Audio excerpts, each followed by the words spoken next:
Enough already.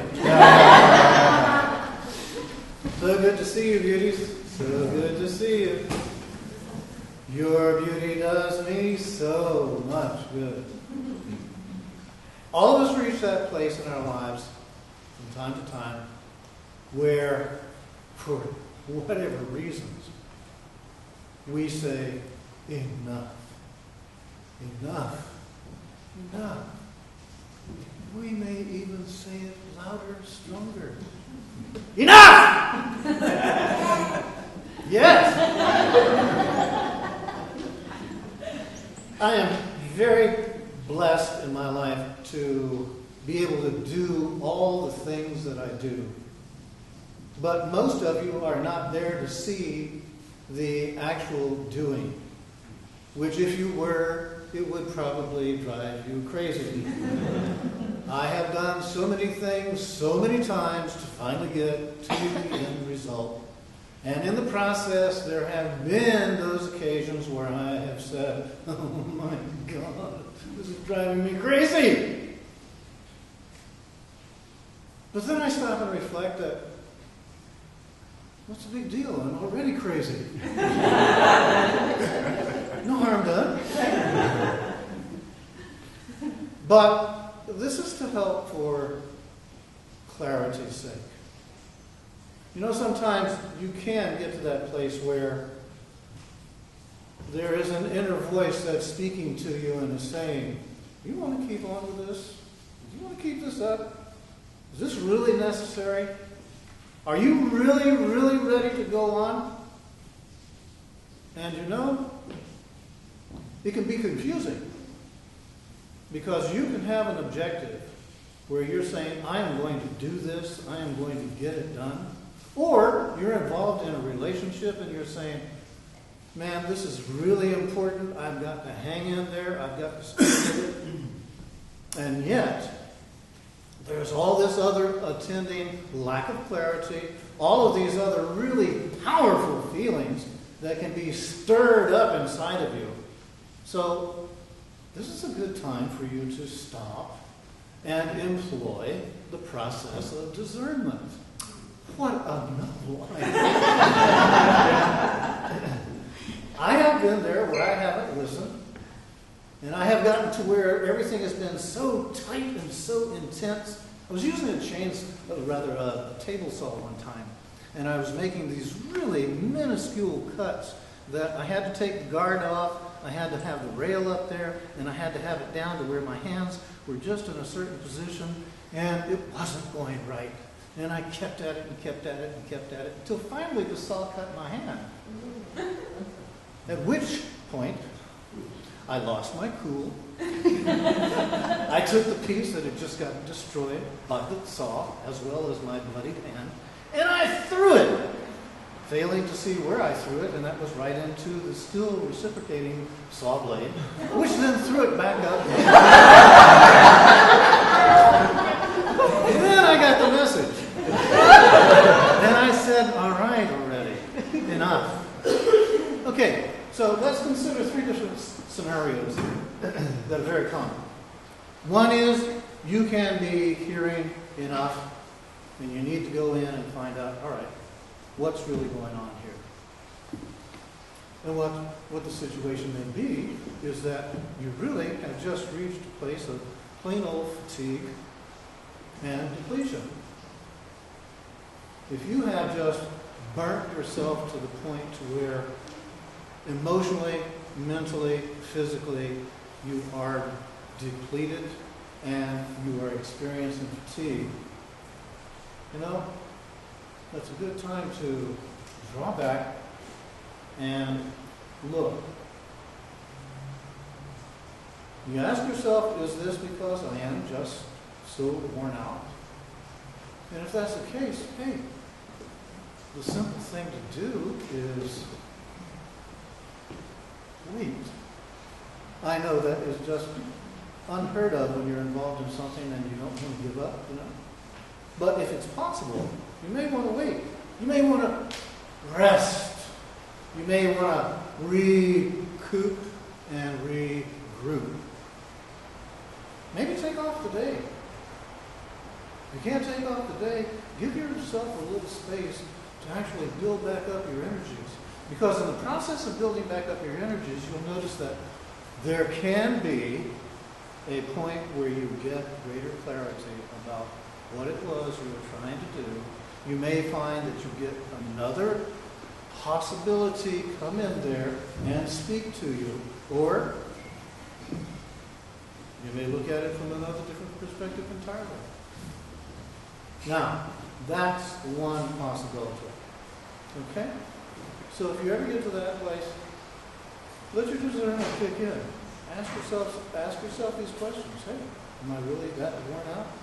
And I just didn't realize it because I was so focused?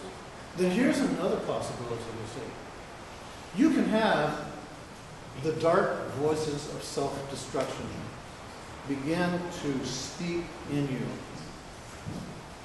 And if they do, then if you already have an emotional overload going on and you're overwhelmed with stress, you may just want to give it up. You may want to just walk away. But it may be an important relationship or an important commitment. And you need to, in yourself, look again, because you see, this is where we've really got to watch it. Seriously. Because in its most sinister forms, this is the kind of thinking that can push people out onto the window ledge. It can actually push people to cross that rail on the bridge. In moments of temptation and reckless thinking, these impulses seem to be so sweet to escape. But they're really like a dark undertow, pulling us right into harm's way. So, what to do?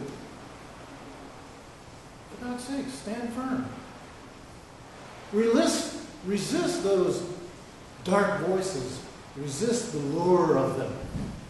Look past them and grab onto any source of hope that you can find.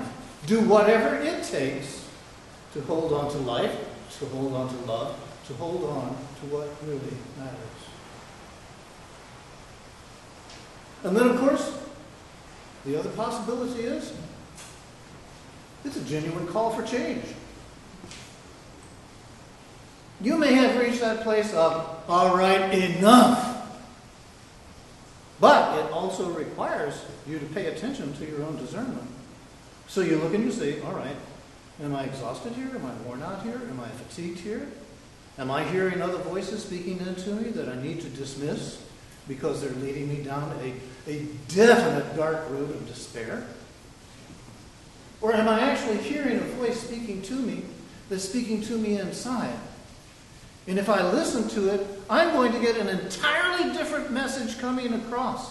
I'm going to get a message of hope. I'm going to see light at the end of the tunnel. I'm going to see the positive possibilities of making this choice because I have listened and this voice there is for me. It still may require courage of you to make the change. So I suggest you don't have to rush into it. Unless, of course, you're standing on a railroad track and the train is already vibrating the track. But the deal is here, you see,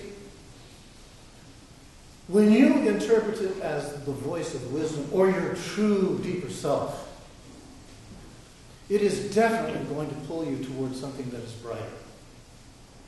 So you need to trace this line or trace this spiral, trace this set of circumstances, and see if you come into your future and your future shows you good things are going to happen because you have been willing to say enough to what was.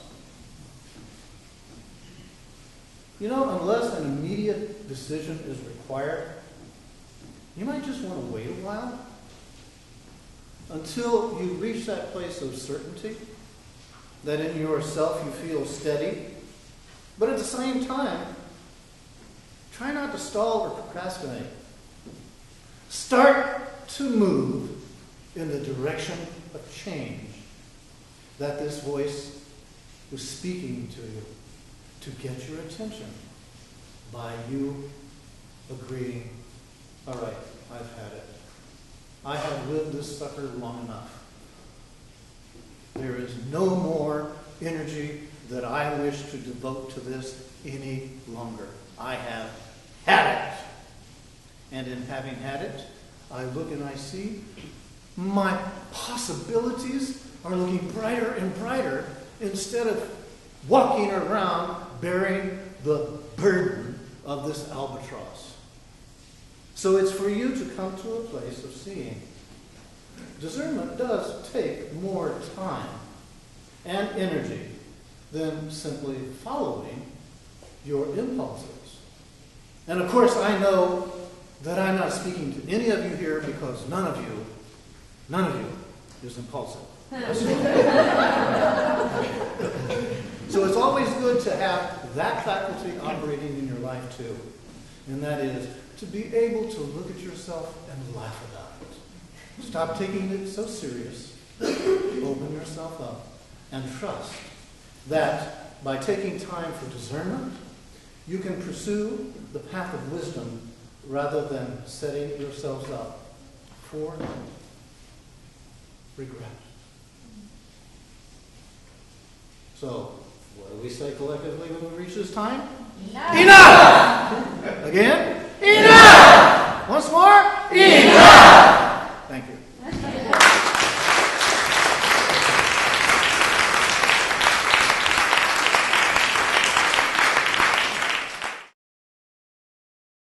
For more information about the Metaphysical Church of Enlightenment or the Rodin Foundation, please go to our website at www.rodin.org.